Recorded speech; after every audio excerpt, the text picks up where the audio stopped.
Hi, welcome to Fireball's Garage. I'm Justin. We're passing through Texas here, and I stopped at my friend Dan Welch's house because I wanted to do a video on his extremely rare tank that he owns. This is an M22 Locust tank. They were made from about 43 to 45. They only made about 800, I think 800 plus of these. This one's kind of neat. There's only 4 of these in private hands. And he's working on restoring this one. When he got it, it did not have a turret. He has made this turret completely out of metal. This is all fabricated. It does have an original gun on it,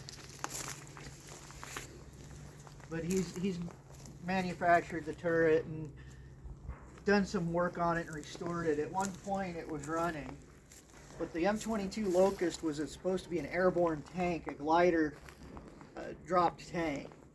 So they had the big, I think they were horses, I'd have to look it up again, but they had these big gliders that the nose opened up on them. And the idea was they could fit 2 of these tanks in there for an airborne armored division. And they saw a little bit of action, but not a whole lot in World War II. I think there was only maybe 4 or 5 that actually saw action.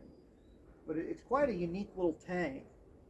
And it's just a neat piece to be able to see one in the wild. You see them in museums, but you don't really see many unrestored examples. So it's just a pleasure to be able to see this. And if you want to check out my buddy Dan's website, it's 6thAARR.com.